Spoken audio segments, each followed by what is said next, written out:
Gaming Gen TR ile birlikte hazırladığımız ve tamamıyla kaliteli parçalardan oluşan bu sistemi yakından inceliyoruz arkadaşlar. Gerçekten fiyatı çok iddialı.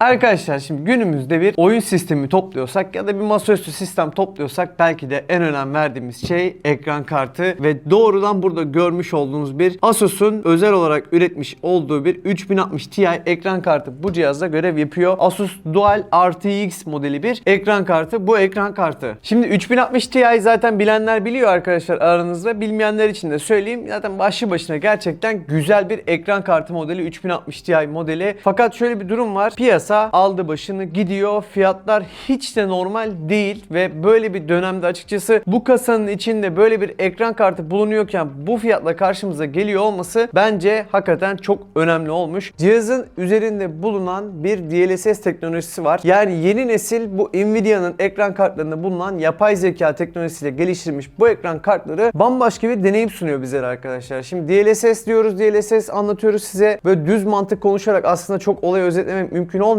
Şimdi DLSS'in aslında olayı şu. DLSS teknolojisi yapay zeka böyle platformu üzerinde kurulu ve ekran kartının doğrudan içerisinde yer alan bir sistem. Bu sistem sayesinde görüntü kalitesi düşmüyor. FPS düşmelerinde önüne geçiliyor. Daha yüksek FPS'te daha iyi görüntülerle oyun oynamanız sağlanıyor bu teknoloji sayesinde. Tabi sadece Nvidia tarafı DLSS'te kalmıyor arkadaşlar. Bir de Nvidia Reflex isimli bir teknolojiyle bu ekran kartında görev yapmakta. Bu teknolojiyle birlikte de sizlerin oyun oynarken oyun oynama sırasında yaşayacağınız herhangi bir gecikme ya da oyunlardaki duyarlılıkla alakalı eksiklikler ortadan kalkmış oluyor. Yine bu teknolojide aynı DLSS gibi doğrudan ekran kartına entegre geldiği için sizler oyun oynarken ve bu oyunlarda ekstra hani Nvidia'nın desteklediği bazı oyunlar var ya biliyorsunuz. Eğer bu oyunlardansa çok daha iyi bir sonucu da sizlere sunabiliyor. Genel anlamda bu teknolojiyi de işin içine kattığımızda ve ekran kartının genel performansını teknik anlamda değerlendirecek olursam bu fiyata bu performans fazlasıyla yeterli sevgili dostlar. Bu böyle çok detaylı anlatmakla olacak bir şey değil. Gelin bir hep birlikte şu oyun testlerine bakalım. Bu ekran kartı bizlere nasıl bir performans sunuyormuş.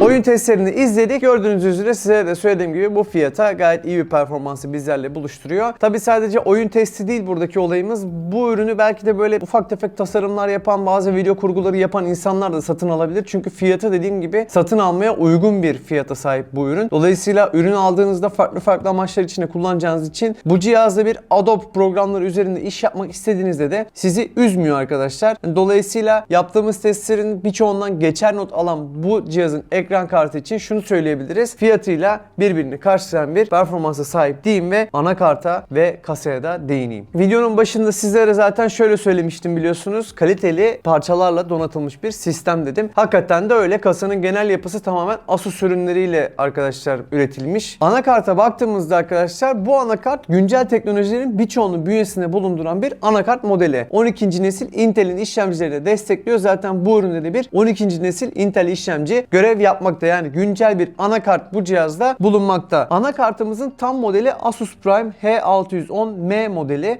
A varyanında bir de D4 bulunuyor arkadaşlar. Biraz uzun bir şey. Böyle yazılı olarak da yazarız biz bunu zaten. Sizler oradan da görürsünüz. Yani üründe 1 gigabitlik bir Ethernet desteği bulunuyor bu anakartta. Aynı zamanda da bir 32 gigabitlik SSD bağlantı hızı seçeneği de burada bulunuyor. Cihazın üzerinde bulunan bu SSD girişine ilerleyen dönemde farklı bir SSD modeli takmak istediğinizde yani bir upgrade yapmak istediğinizde bu anakart buna sizlere müsaade edecek bir altyapıyla buluşturuyor. Yani herhangi bir problem yaşamadan farklı bir burada SSD modeliyle cihazı upgrade edebiliyorsunuz. Bu kasayı daha öncesinde inceleme fırsatım olmuştu. Bildiğim, tanıdığım ve hakikaten de kompaktlığıyla göz dolduran bir kasa modeli. Asus'un TUF Gaming GT 301 modeli bir kasa bu arkadaşlar. Şimdi bu kasaya baktığımızda kasanın alt bölümünde gayet güzel bir şekilde gizlenmiş. Bakın burada hemen power supply'miz var. Bu güç kaynağının yanı sıra bu kasa doğrudan bir sıvı soğutma sistemine de hazır durumda bizlerle buluşuyor. Yani ileride siz istediğiniz böyle bir işte sıvı soğutma sistemi mi taksam kasama dediğiniz bir noktada bu kasa ufak gözükse de yani kompakt bir şekilde üretildiği için doğrudan sıvı soğutma sistemini de sizlerle buluşturabilecek seviyede bir ürün. Yine fiyat performans olarak bu kasaya baktığımız durumda bu kasa bugünü de ilerleyen dönemde yarını da kurtarabilecek bir kasa, gayet yeterli bir durumda bizlerle buluşuyor. Şu anda halihazırda burada bizlere standart olarak sunulan bu fanların performansına baktığımızda da oyun testlerinde keza herhangi bir ısınma problemiyle ya da işte buna benzer bir sorunla karşılaşmadık. Burada bir tamperli cam da bulunuyor. Ancak bu cam burada olsa da hani halihazırda satın aldığınızda bir sıvı soğutmaya ihtiyacınız olur mu? Bana sorarsanız olmaz gibi gözüküyor. Çünkü yaptığımız testlerin herhangi birinde bir ısınma problemiyle karşılaşmadık. Kasanın içerisinde bulunan standart fanlar gayet yeterli. Bir aerodinamik problemi de kasada bulunmuyor. Ve tabii arkadaşlar bu kasanın olmazsa olmaz, az önce sizlere kasayı anlatırken alt bölümde gösterdiğim, iyi bir şekilde gizlenmiş dediğim bir burada güç kaynağımız bulunuyor. Bu güç kaynağı arkadaşlar 750 Watt gücünde bir güç kaynağı. Asus'un TUF Gaming 750B modeli bir güç kaynağı sevgili dostlar. Genel olarak sistemde bir güç kaynağından kaynaklı problemle karşılaşmanızı engelleyen bir güç kaynağı modeli olmuş. Güç kaynağının içerisinde bulunan fanlar çift rulmanlı sistem olarak tasarlanmış. Dolayısıyla bu çift rulmanlı sistem sayesinde güç kaynağının ömrü daha uzun olarak bizlerle buluşuyor. Eski tip fanlarla bu fan sistemini karşılaştırdığımızda 2 kat daha uzun bir kullanım ömrünü bizlerle buluşturabiliyor. Güç kaynağının içinde bulunan bu fan sistemi. Tabi Asus bununla da yetinmemiş, gitmiş bir de bu güç kaynağını askeri standartlarda testlere sokmuş ve bu güç kaynağı askeri standartlarda bazı testlerden geçerek o testleri de başarıyla tamamlamış. Yani anlayacağınız bu kasanın içerisinde bulunan bu güç kaynağında herhangi bir problemle karşılaşmanız çok da mümkün gözükmüyor. Zaten yaptığımız testlerde de herhangi bir güç kaynağı ile alakalı problemle ya da bir yetersizlikle karşılaşmadık. Üründe bir de 0 desibel teknolojisi bulunuyor. Masaüstü cihazlarda bu çok mümkün olmayabiliyor. Ancak burada bulunan bu güç kaynağında cihaza yüklenmiyorsanız arkadaşlar, cihazın fanları neredeyse 0 desibele yakın çalışıyor. Güç kaynağı için bunu söyleyeyim bu arada. Üstteki fanları işin içine katmıyorum. Güç kaynağından kaynaklı ses kirliliğinin de önüne geçilmiş oluyor bu sistem sayesinde. Depolama tarafında yine bildik, tanıdık bir ürün olan Kingston'ın NV1 500 GB'lık versiyonu bulunuyor arkadaşlar. Şimdi bu ürün NVMe olarak buraya yerleştirilmiş, görüyorsunuz. M.2 bir SSD. Cihazın okuma ve yazma hızlarına baktığımız zaman arkadaşlar kağıt üzerinde okuma hızları 2.1 GB'lara varıyor saniyede ve yazma hızına baktığımızda ise 1.7 GB'lara varan bir yazma hızına sahip. Tabi bunlar kağıt üstündeki değerler. Bunlar bazı zamanlar biliyorsunuz testlerde daha yüksek bile çıkabiliyor. Şöyle bir isterseniz yaptığımız sentetik testteki sonuçlara da bir bakalım. Hep birlikte görelim sonuçları. Cihazda 12. nesil Intel'in i5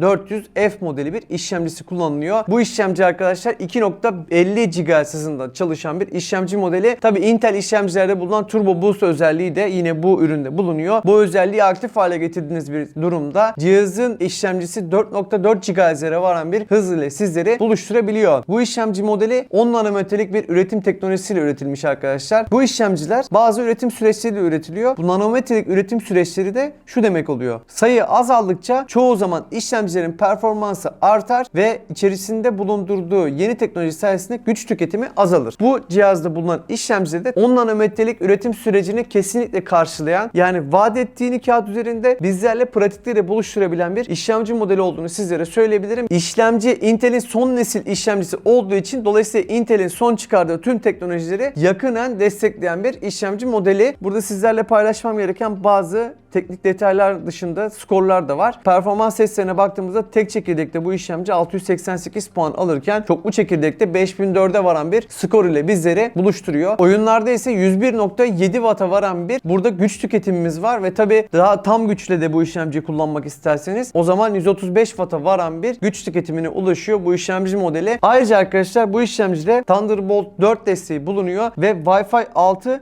ve 6E desteği de yine bulunmakta. İşlemci için hani AMD'nin Ryzen 5600X modeliyle böyle bir yan yana koydum. Biraz baktım arkadaşlar. Bu durumda o işlemci buna göre daha pahalı olmasına rağmen yani çok arada inanılmaz uçurum bir performans farkı yok. Hatta bu işlemci biraz daha bazı konularda öne de geçebiliyor. Dolayısıyla cihazın içerisinde bulunan işlemci tam anlamıyla bir fiyat performans işlemcisi olmuş. O açıdan da Intel'i hakikaten tebrik etmek lazım. Bakın şurada 2 tane ürün var. Yanıyor bakın, yanar döner böyle yanıyor. Kingston'ın Fury RAM'leri bunlar arkadaşlar. Bunlar 2 tane var cihazın içerisinde yan yana. Zaten şu anda da gördüğünüz üzere. Bunlar 8.8 olmak üzere sevgili dostlar. Fury Beast isimli modeli bunlar Kingston'ın. 16 GB toplamda bir bizlere hafıza seçeneği sunuyor bu RAM'ler. Ve bu RAM'ler 3200 MHz hızında ve DDR4 olarak bizlerle buluşuyor. Yani bu durumu çok açıkçası hani böyle yorumlamaya gerek yok. Zaten günümüzde arkadaşlar 16 GB'dan aşağı bir RAM'le oyun oynamak istemek çok da doğru bir hareket değil diye düşünüyorum ben. Dolayısıyla 16 GB bir RAM'le geliyor olması yeterli olmuş, güzel olmuş deyip artık böyle işlemciyi de özetleyip genel değerlendirmeye doğru geçmek istiyorum. Cihazdaki işlemci ve genel yapı arkadaşlar gayet dengeli bir şekilde çalışıyor. Bu fiyata göre bu kasa gayet iyi bir performans sergiliyor. Aynı zamanda da kasanın genel fiyatıyla karşılaştırdığımızda bu kasanın içindeki parçaları gerçekten enteresan bir fiyatı var. Bu kasa şu anda bu fiyatla çok iyi bir durumda satın alınabilir diye düşünmekteyim. Videonun giriş kısmında sizlere söylediğim Gaming Gen TR'yi de sizlere şöyle birkaç kelimeyle açıklamak istiyorum arkadaşlar. Şimdi Gaming Gen TR'nin olayı aslında bilindik markaları gerçekten çok iyi fiyatlarla bizlerle buluşturmayı sağlayan bir platform arkadaşlar. Bu platformdan satın alacağınız herhangi bir ürün olduğunda diğer platformlarla karşılaştırdığımız bir durumda sizler ürünleri beklemeden, yani böyle örnek veriyorum, bu ürünü girdiniz, satın almak istediniz. Bu sistem hazırda bekletildiği için sizlere aynı gün direkt kargolanabiliyor. Yani böyle heyecanla bir ürünü satın aldınız. Bir hafta beklediniz, böyle beklediniz geldi, geliyor, hadi gelecek falan durumlarını ortadan kaldıran bir durumu sizlere sunabiliyor Gaming Gen TR tarafı. Ve tabii sizler buradan herhangi bir sistem satın aldığınızda bu sistem tüm testleri yapılmış ve kurulumu da neredeyse bitirilmiş bir şekilde sizlere teslim ediliyor. Burada neredeyse bitirilmişten kastım şu: güvenlik sebebiyle mesela burada